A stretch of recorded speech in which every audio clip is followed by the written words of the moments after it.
What's up guys? So day 2 na ng CWL natin. Oy, sakto, may nag-attack si Pomiko. Panoorin muna natin. Ay, tapos na pala.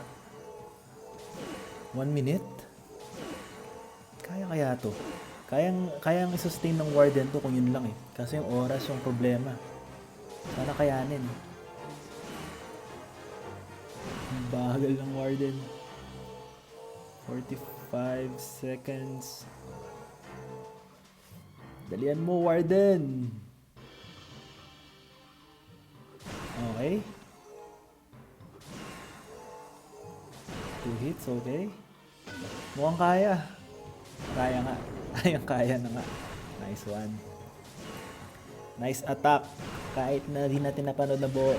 Nice one kay Pomiko. Okay. So, tayo naman yung babanat. So far, itong number 2 na attack ni Jetro, ni Boss Jetro. Kasi nakikipagpalit siya lagi sa akin sa 1 and 2. So, sa atin yung 1. So far, okay yung nangyari. May mga ibang pumalpak. Pero all goods lang. Naka 30 na na-attacks to number 1. Yung Ghost Spiders. So sa tingin ko, pag natapos lahat ng attacks natin, pati ng mga kasama natin, feeling ko magna number 1 ulit tayo. Para ma-promote na tayo sa Masters League. Simulan na natin ang pag-attack. Mauna na tayo dito sa main account natin. Umpisa natin itong number 1. Sige, ito na lang yung ginagamit ko na lang sa rank attacks yung gagamitin nating attack. Kasi mismatch naman eh. TH18 lang to. I mean TH17. At TH18 na tong maki natin. Saan tayo pwede mag-fireball? Parang gusto ko mag-fireball sa monolith. 1, 2, madaming lilinisan pero subukan natin lang. Warden walk tayo dito. Shock traps tayo. Pagka sira nitong mortar, hindi natin ilalapag ng mga furnace natin. Para mapabilis lang yung Warden. Ay, tatlong hindi lang pala nadala ko. Okay, ano tayo natin papanamahin ito? Baka kasi tumama dito sa mortar na nandito eh, sa baba. Ito oh. Tignan natin. Pwede na siguro. 1, 2, 3. Sana tumama sa monolith. Ayun. Nice one. Dito tayo mag-attack. Dito tayo mag-attack. Hinlayin natin yung Warden. Hala! Sinahilang Warden. Uy, Warden. Tama ka dito. Ay, naku. Ano nga ba sinasabi ko?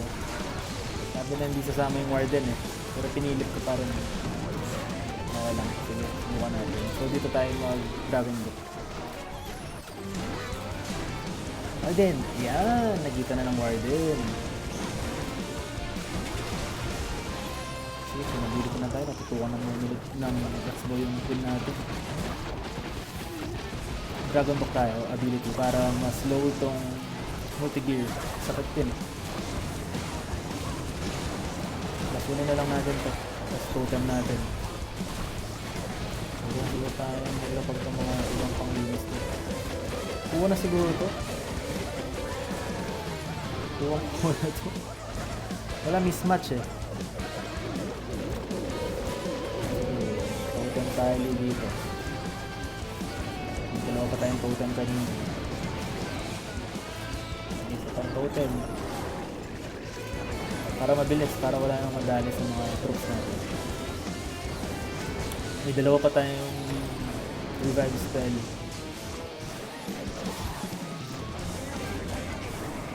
Okay.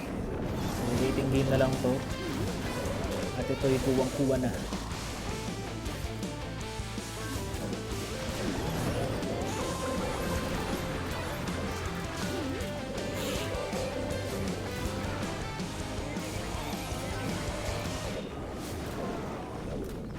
Okay.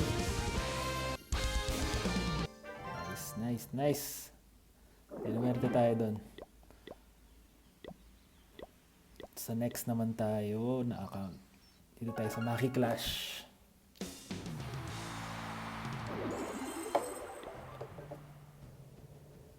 Dito, kayang-kaya na siguro ni Boss Shadow to. Malakas si Boss Shadow eh. So dito na lang tayo sa mirror natin. Takihin na natin kagad, huwag na natin tignan. Remaining? Huh? Oh, okay. Ayun. So magandang i-fireball ito. Pero medyo malalim. Kasi maraming depensa dito kung dito ako mag-warden block. Maraming depensang nakapalibot. Kasi natin yung range ng clan castle. So dapat hindi nakakalagpas dito yung mga troops. Pero mukhang malabo yan. Okay lang, sige. Banatan na natin to. Ang kalaban natin dito yung multi-inferno. Kasi madadali yung mga healer natin kagad. Pag nilapag ko yung healer dito, babanatan kagad ng multi-inferno yung mga healer natin. Pero may choice tayo. Wala. Bakit? Lang. Ayun, hindi naman pala abot. Hindi abot. Hindi abot ang multi-inferno. Yung mga healers dito na lang. Okay. Kaso abot yung sneezy. Pero di ba, okay lang yan. So may apat tayo na inv. Simulan ko na magbilang. 1, 2, 3, 4. Pwede na dito siguro. 1, 2, 1. Hirap magbilang ah. 1, 2, 3, 4. Pag nasira yung Tesla. Ay, yung Tesla na yung banatan mo. Huwag na yan. Please. Tesla na. Ang kampi na naman. Saan pupunta? Ubusin tayo ng oras. Kailangan ko na maging bindi.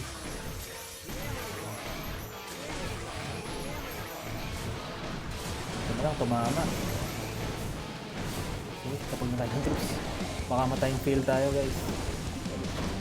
Lagyan natin yung troop launcher. Wall break tayo dito para nagpapasuhan ng king and queen ng mga troops natin. Tapos dragon talk tayo dito. Siya nang bahala dyan. Ito natin ito. Pero yung chunk. Siguro pwede na mag-start mag-finish dito. Dapat pala hiniwalay ko na yung king and queen. Baka mag-time fail tayo dito. Bilisan natin. Gamitin na natin kagad yung mga delete. Tapos stun natin tong tower. Nabasa natin yung mga yung queen healer tsaka yung giant. Totem tayo agad. Poisonin natin to. Bilisan natin ang pag-attack. 40 seconds! Ay, kinakabahan ako ah. Hindi tayo pwede mag-time fail, guys. Dapat iniwalay ko na talaga. Shit. Wala, time fail. Hindi ko napansin yung oras. Ano ba yan? Ay, napindot ko pa yung revive spell. Wala, time fail. Bilis. Wala, hindi kaya. Kamali ako doon. Mali. Hindi ko napansin yung oras.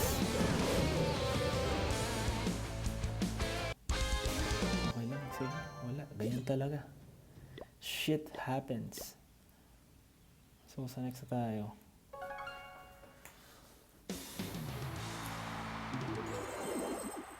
So, dito, yung niready ko na troops, ano lang, basic troops lang.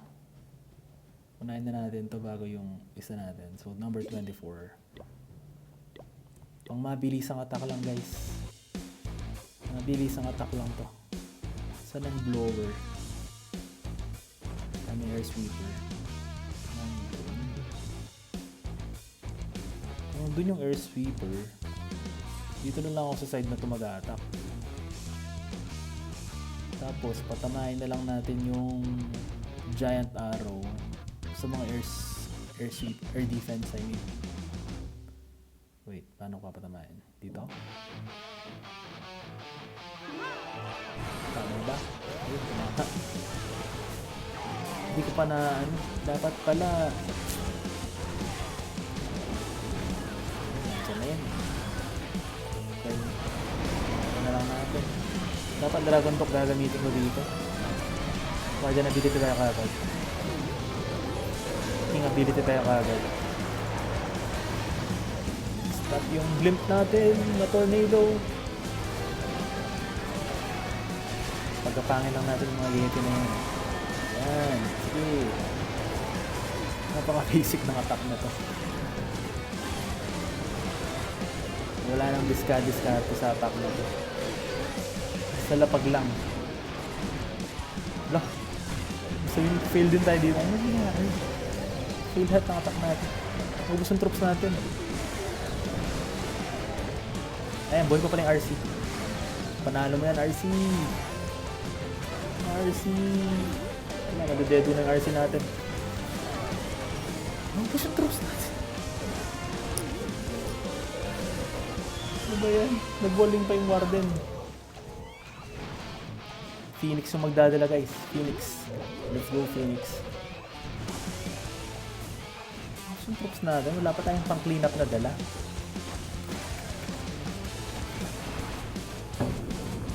Sobrang madali eh. Pero yung Phoenix, walang free hit yung Phoenix natin. Lahat.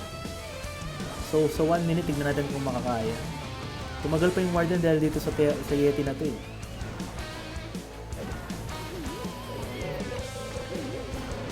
Yun lang. Naiwan to. Tapos na traps pa yung ano natin.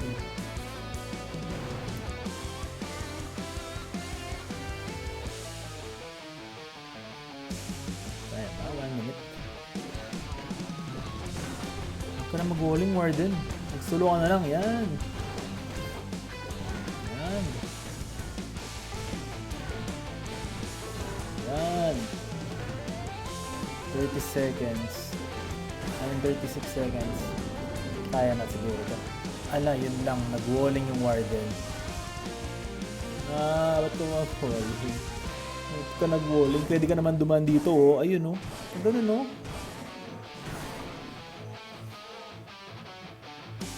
18, 17, 16, 15, 14. Kaya na. Titirahin ng Warden to eh. Nice. Nice, nice, nice. Hindi ko tanggap yung na 2-star tayo dito. TH17. Nasa Legend League tayo na 2-star natin. 2-star lang natin yung katapat natin. So last attack, lagi tayong may isang 2-star ah. Kahit kahapon may isa tayong 2-star na attack. Last attack na ba to? Wait, ito kasi makikita yan. Dito, my team. So sa boss shadow. Yeah, last attack na lang natin to. So anong number tayo dito? Number 21. Dala ko dito, RC charge. Sige, kaya na siguro to. Feeling ko kahit di na ako magdala ng OG. Di na ako mag-OG. Ano na lang, rage. Rage, yan. 21. Joker. So mag-RC charge tayo. Try nating i-snipe tong Eagle. So, katulad na nagsabi ko kapon, strategy ko dito, every 6 dito sa time. Kita niyo yung time? Every 6, dun yung NV ko. So, mamaya yung 46, dun ako mag-NV. 46, napagal lang ng konti. Okay lang. Basta mabuhay lang yung Fox. Pero pag wala na yung Fox, di na pwede yung... Ay, mali. Mali yung NV ko, guys.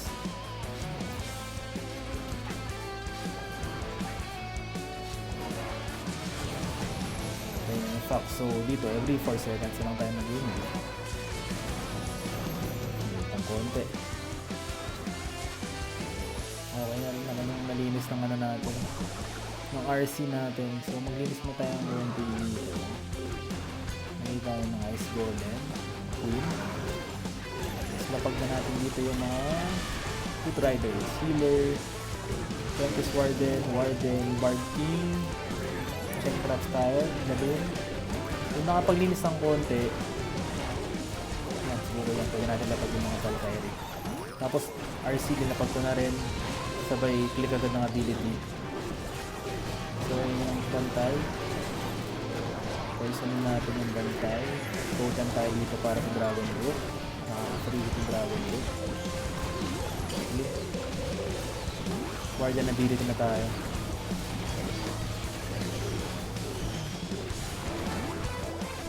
Thinking natin sa labas. Reach natin sila dito para gumilis-bilis sila. Hunter sa Queen, tapos totem din natin. Pinability na tayo para may kasama lang siya. Dito pwede na tayo maglinis.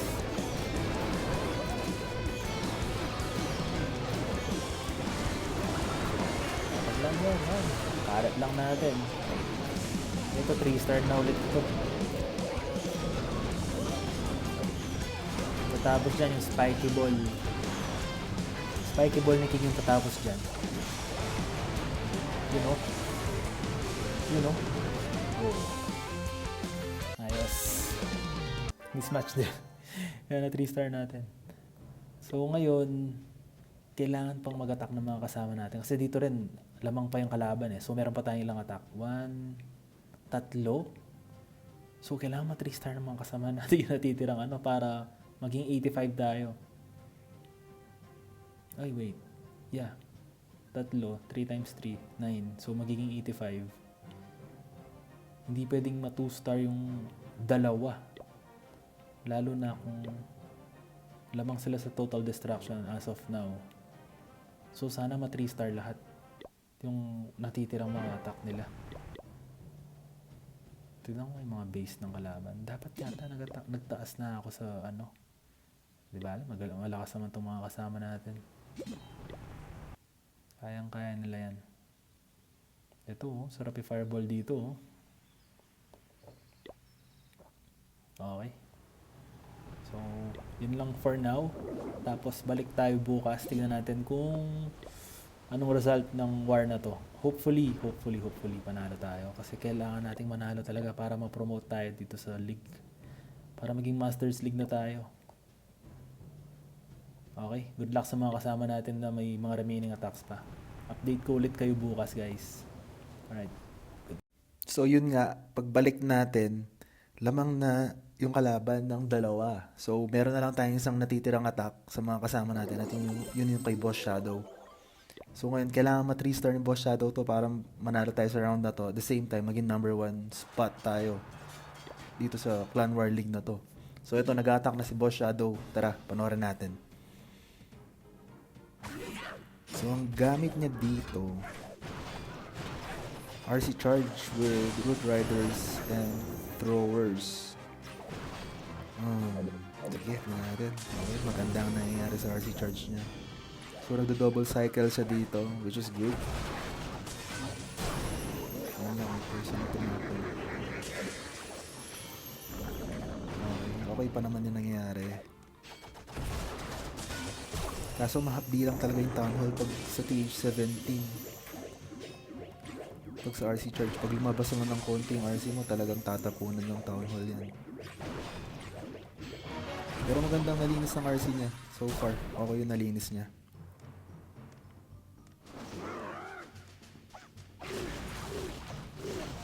Okay, dito siya nag-attack. Side na to. May paging throwers, repairs, tsaka healers. Sumama siya ng Priest Launcher, Warden, yung hero nila pag narin niya.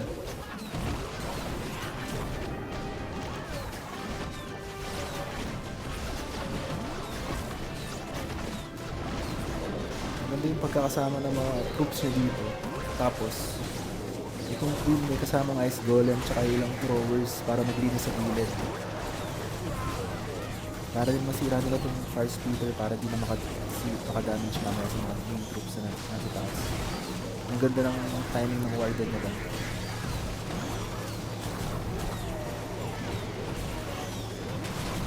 Mukhang kuwan na to, guys. Kaya delete pa rin yung game niya. May isa pa siyang totem. Pinibility. activate na.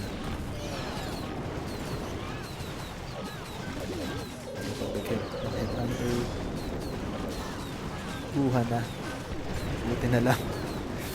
Pinakabatayan ni Boss Shadow. Kasi kung hindi niya na 3-star to, isa ako sa dahilan kasi may pumalpak ako, imagine, page 18. Hindi ko na 3-star yung page 7. Hindi ko napansin yung oras. Buti na lang na 3-star ni Boss Shadow. Kasi kung hindi na 3-star ni Boss Shadow to, tas nagtabla, talo tayo sa total destruction sa percentage. At magda number 2 tayo, ewan ko lang kung kaya pa nating mag number 1 ulit nun. So dahil na 3-star ni Boss Shadow to, galing mo Boss Shadow. Ikaw yung MVP ng round na to. Ayan, naglumamang na tayo ng isa at number 1 spot tayo. 1 point lang. Guys, 1 point lang. Okay. So, dahil nakapag-attack na lahat dito, panalo na tayo sa round na to. Tignan natin yung mangyayari sa next round. I mean sa round 3. Sana masustain natin yung number 1.